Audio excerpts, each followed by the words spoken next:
Hey, what's up everybody? Welcome to my YouTube channel. My name is Victor and I help people navigate their ascension process. In today's video, I'm going to talk about a personal experience of mine of where I had to let go of a big aspect of my life. An aspect of my life that was very, in my opinion at the time, was fundamental to everything I stand for, and I had to let it go. And it was incredibly scary and frightening, but at the end, you'll hear what happens, okay? I sent this story out to my email list over the course of 2 emails, and just the amount of feedback I got, how many people that sent back saying how much it helped them was just very touching. So I wanted to share this same story with you guys, okay? So, for most of my life, I was into fitness. I was like a fitness nut, and at one point, I had started a personal training and boot camp gym. I opened up a gym. I felt it was a divinely inspired idea, and it was very hard. I didn't really know what I was doing. I knew nothing about running a business, but it just seemed like it's just what I wanted to do at the time. And it came together, and it was a lot of hard work. And after a couple of years, it was kind of successful. I'd learned all the different things I needed to know to acquire clients and sign them up. I had 2 trainers and a manager, and I really didn't have to do anything. I didn't even have to go into the gym very often. It was kind of running itself. Simultaneously, I was always really into growing weed. I was a pot grower. I enjoyed it. It was fun, kind of like a little renegade lifestyle, you know, living off the grid. A little bit kind of a racy thing that I just kind of was fond of. It's also quite a complex thing to do, so to get good at it, it's kind of, you feel pretty satisfied with yourself becoming good at it because it's hard. And me and my buddy, we knew this. So my buddy knew this professional NHL hockey player. I'm not going to say who it is. This guy funded a massive grow operation. So we were like kids in a candy store. We had the 7,000 square foot building and all the money we could need to make this like badass grow. And to like a grower enthusiast, it was like, oh my God, this is so awesome. So I had these 2 jobs, these 2 careers that were so fun on the surface, and they were just so good. And they took a lot of work. They took a lot of work to build up and to make successful, but they both were kind of like taking off at the same time. Prior to this, ever since I met my wife like 10 years ago or so, and she comes from a family with a lot of money, and her dad would always spoil us. We basically had this credit card for a long time with no limit. We could do whatever we want, and again, we just got to live like a life of luxury. But we were like spoiled little kids. We never earned it. So we had this going for us. We had these 2 businesses I started and created, and we're going well. And then all of a sudden, it all broke down at once. Prior to that, we had made a bunch of big purchases. We bought a fireplace for that fireplace you always see. That wasn't cheap. I had that put in, and we kind of took out credit card loans and stuff for that. And then all at once, the gym started to just crumble. The clients started dropping off. The trainers had problems. It was like a dying thing. All of a sudden, it just started to basically die. At the same time, I was becoming aware of just how like selfish my business partners were with this grow operation. How I was putting all this work in, and it was just not going to pay off like I had thought it would.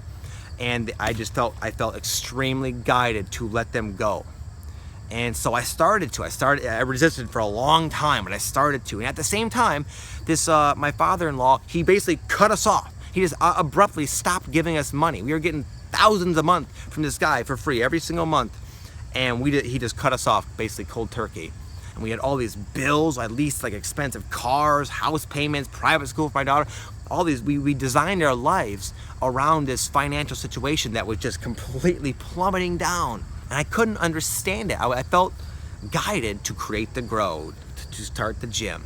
And it was so cool. They were out of like my 2 biggest passions at the time, which was, again, growing weed and training people. I loved it. But this awakening gets at you so deep that both those things, those hobbies, those passions were not really my passions. Those were the character Victor's passions. And that character was dying. This is my like legit dark night of the soul, where it was like an identity crisis, all the while plummeting into financial ruin, it seemed like at the time. And it was just so hard.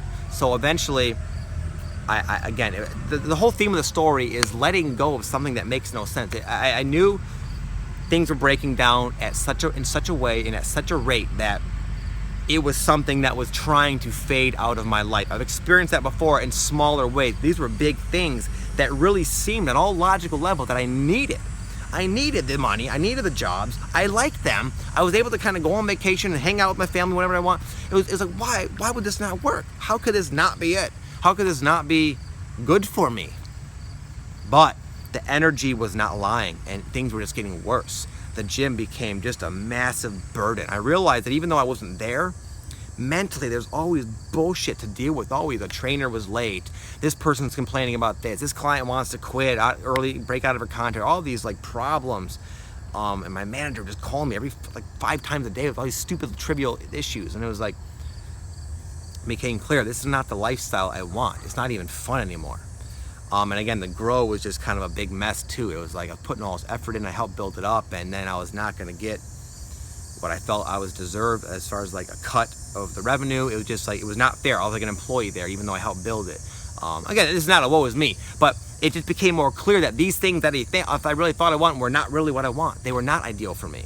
And then as I got deeper into the awakening, I realized that growing and training, those were more of a product of my ego's experience through life, not really what I was destined to do. It was not my purpose. But because, again, we made these big purchases, we were going to literally go plummet into debt within a matter of a month or two if I was just to cut all this off. It made no sense, but that is exactly what I was being guided to do. It was saying, close down the grow, let it go, it's done, you're done. Get out of this grow situation, that's not you. And they both just started manifesting so many problems, so many issues, to where it started to make sense. Like, wow, these got to go anyway because they're just not doing it for me. But I didn't know what I was going to do. I had no idea where I was being guided. All I was experiencing was a prolonged, intense death of everything I thought I was and everything I thought I stood for. And it was scary. And not only just for me. If it was just me, you give me a tent and tell me I'll live in the woods. I'll be fine on my own. But I had 3 kids. 3 children, dogs, a wife, how could I let them down? How could I, because of my own spiritual awakening, close down and screw ourselves over financially to where we wouldn't be able to pay for my daughter's school, we had to sell our house, all these problems I running in my head as a result of what I was being guided to do. So it just made such little sense. But I've never in my life experienced such compelling guidance. I was literally getting dreams every single night to say, let it go, let it go, let it go. Go, it's gone, you're done, you're done, you're done. One time I had an actual spirit guide come to me and say, Victor, you are capable of way more than you right now realize. He didn't say it in those words. And he showed me like a vision of like the grow, like burning up in ashes. It was like a vision, but it was to say, you got to let it go. You're going to be fine. I was like, okay, well, what do I do? And then I woke up. I didn't know. But the dreams did not stop. I could not fall asleep for like a month without having a dream of some form of symbolism saying, let it go, let it go, let it go.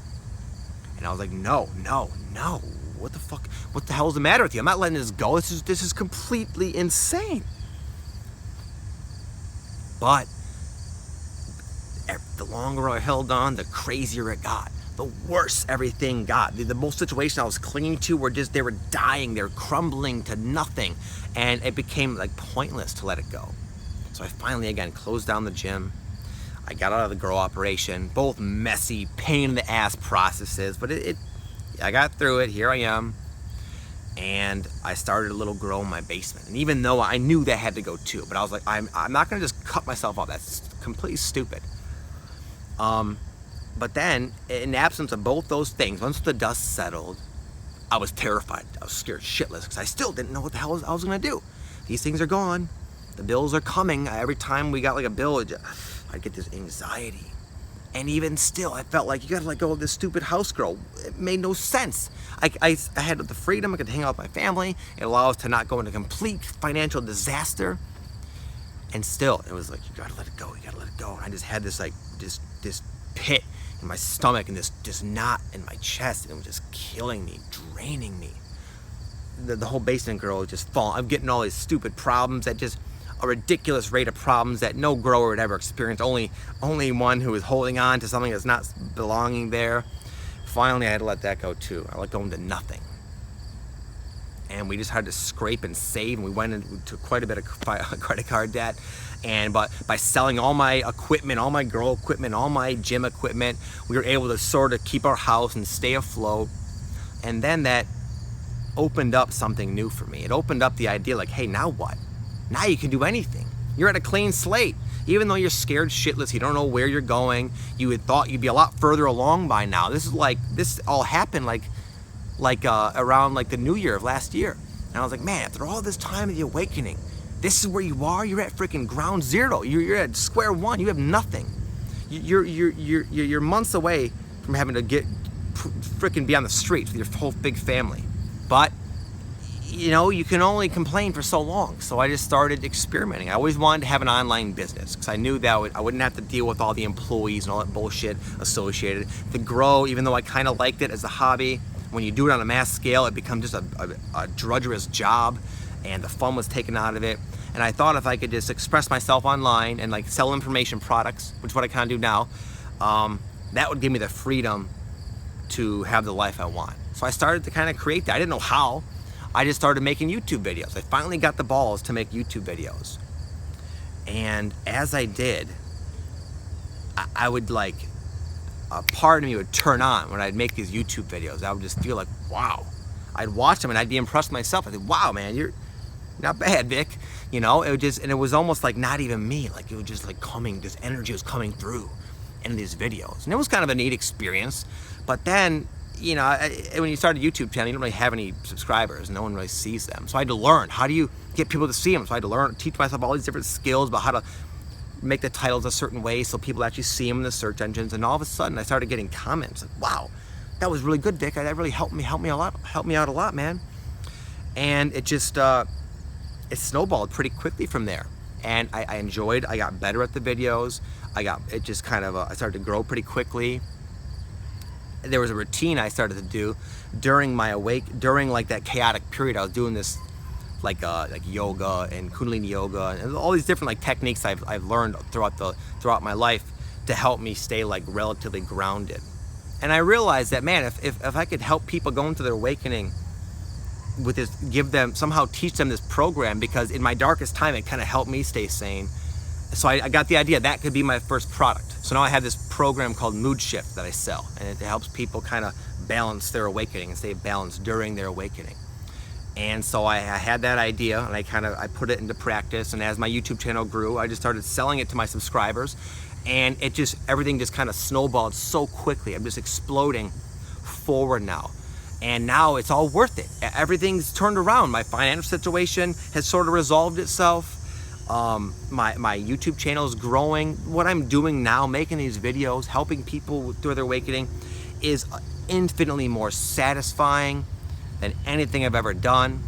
I realize now that the personal trainer character, the grower character, they literally were products of an ego self. The grow was more like, I felt cool. I felt like the cool dude, the cool badass guy growing. It was like kind of like an ego identification. The personal training thing sort of stemmed from me getting hit by a firework, and as a result I started working out because I realized that was something I had control over. I could make my body look good even though I had these scars, and then just kind of went after. So I thought, because they dated back to such a young age, that they were my passions. Even though I enjoy working out still, they weren't. They were literally like, again, they were not truly my passions. There's such a resonance with what I'm doing now that this is my passion, and I found it. So that awful experience squeezed me into the discovery of my true divine purpose, and that has been the greatest discovery.